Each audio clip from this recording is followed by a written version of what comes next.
Welcome to Magic Boy fans. Welcome back to the deep dive.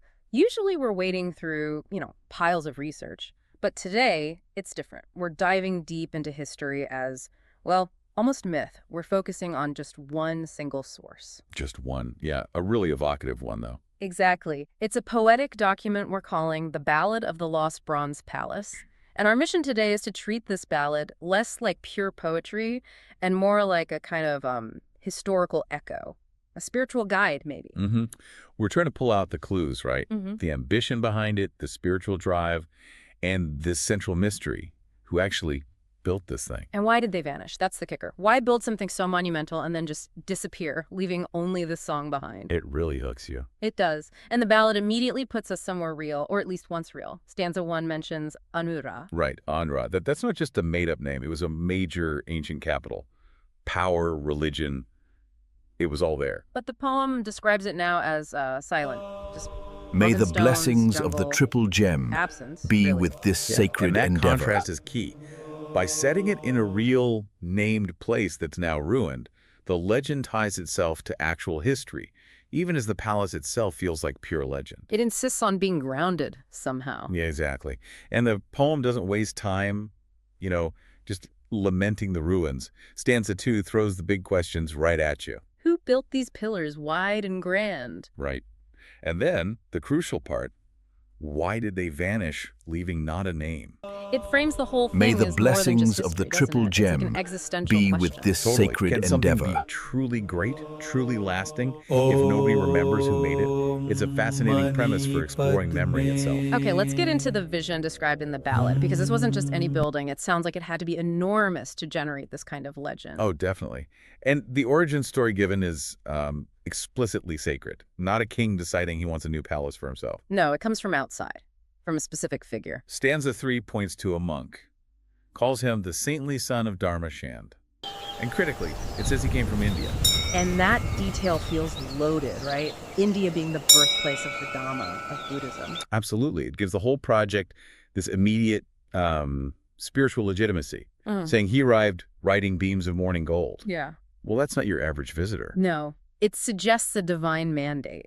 This isn't just a suggestion, it's practically a command from a higher authority. And he doesn't just show up and say hello. He speaks the truths the Buddha told. He delivers the core teachings. And then comes the ask, or rather the demand made to the king. And it's not small. Not at all. Stanza 4 is specific. Build a house of Dhamma, May the 9 blessings of floors the high. triple 9 gem floors. 9 be floors. with this Designed, it sacred says, to endeavor. touch the blue eternal sky. Right. That scale is just... It sets the stakes incredibly high, both literally and figuratively. And that number, 9. It often pops up in Asian cosmology, doesn't it? Symbolizing completion, maybe the link between earth and heaven. So it's not just big, it's cosmologically significant. This is spiritual architecture on a grand scale. You could almost call it spiritual infrastructure. It's meant to project something huge about the king's devotion, his power tied to the Dhamma. Which brings up a really interesting tension, doesn't it? Buddhism often emphasizes impermanence, detachment. Right. Letting go of worldly things. Yet here, the command is to build something incredibly permanent seeming. Monumental, solid. What does that tell you? That this purely spiritual goal needed such a massive material display of power. May It's a the great question. blessings Maybe of the scale triple itself gem was part of the teaching. be with this Or maybe sacred it shows endeavor. how power and faith always get tangled up. Let's shift from the vision to the actual building process, because 9 stories in the ancient world. The logistics are mind-boggling. And then the ballad dives right into that, but again, through this poetic, almost mythic lens. Stanza 5 talks about the sheer effort. Lifting those pillars tall. Yeah, and the power source, elephants.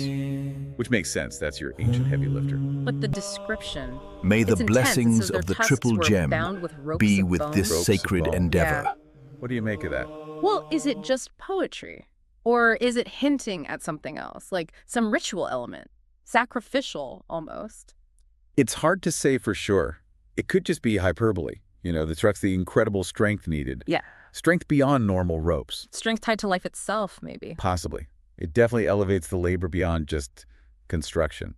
But then there's the sound. It wasn't just banging and crashing. No. The ballad says, monks' chants thundered over all. Right. So the physical work is happening within this sacred soundscape. The labor itself becomes a form of prayer. a collective offering. That's fascinating. But even with the elephants and the chanting, the poem suggests that wasn't the whole story. No, because then we get to the architects. Stanza 6 asks the question directly. Who designed the secret crown that held the palace roofed in brown? That secret crown. It must mean the roof structure, right? Holding up a roof 9 stories high without modern engineering, that's the real challenge. A massive structural puzzle. And the ballad's answer isn't about human genius. It basically says, when something seems impossible, maybe myth provides the answer. It says a spirit in the light guided their hands through day and night. Exactly. The Masons weren't just workers, they were conduits, channels for divine design. They worked relentlessly till stars grew pale, singing an ancient tale. It sounds like they were tapping into some deep, almost forgotten knowledge. Which leads to the most mysterious part about the workforce itself. The punchline, really. Yeah. Stanza 7 says they were men and gods who built as one. A collaboration. Then vanished when the work was done. Gone, May the not blessings retired, of the not paid triple off, gem vanished. It be seals with the this legend, doesn't it? sacred If they'd endeavor. stuck around, it's just an amazing building. But because they disappear. The building itself becomes proof of something beyond the human, a divine intervention made solid. For a time, anyway. Right, because even divine interventions apparently face the laws of physics and time. Stanza 8 shifts the mood completely. It brings in the inevitable decay. Centuries pass. The bronze decayed. Which is where the name comes from, the Bronze Palace. Presumably, yeah. That bronze is gone. The mighty beams and dust were laid. It all falls apart. But crucially, the ballad argues that the decay isn't the end. Something else lasts longer than the materials. The spiritual echo. It insists that even in ruins, every stone still hums the sound of monks who prayed on holy ground. The ruin isn't silent, it's resonant. It holds the memory. Which, again, within that Buddhist idea of impermanence is really interesting. Decay is natural, expected. But this memory, this sound, it resists complete erasure. The poem's speaker touches the stones, the cracks, and hears them sigh like ghosts of kings that never die. So the past isn't entirely gone. It's still present emotionally, spiritually, in the physical remnants. It connects you, the listener, or the visitor, right back to that original purpose. And then there's this final thought about its return, not physically rebuilding it. No, nothing like that. It's more subtle. Stanza 9 suggests, perhaps one night, when moonlight gleams, the palace lives again in dreams. So its ultimate endurance is as an idea, a memory, in the mind. It seems so. This massive physical creation, this product of gods and men, its final form is intangible, a dream. Is that a triumph of the spirit or kind of a sad acknowledgement that nothing material truly lasts? It leaves you wondering, so we've traced this arc from this incredible 9-floor vision, supposedly sparked by a divine messenger, Built with elephants, maybe ropes of bone, guided by spirits. all the way to these silent stones in the jungle at Anuradh, humming with old prayers. And the ballad itself tells you how to think about all this in the end. Yeah, Stanza 10 has this instruction. right. Sing the story softly, slow. Because it says, truth is more than men may know. The specifics, the who, the how, the where they went, maybe those aren't the most important questions. So what's the real takeaway then? If it's not solving the mystery of the builders or finding the exact spot? The final line gives it to you. The Dhamma still keeps shining on. So the teaching, the truth the palace was built to house, that survives, even when the house itself is gone. Exactly. The knowledge outlasts the vessel. Maybe it shines brighter, because the vessel, the monument, the ego tied to it, has crumbled away. That makes sense. The message remains pure. Which leads to maybe one final thought to leave you with.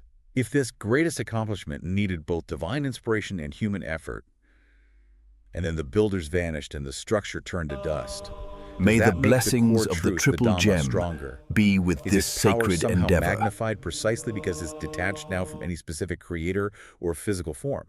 You're left with just the knowledge itself, shining. Thank you very much for watching. Please like and subscribe my channel.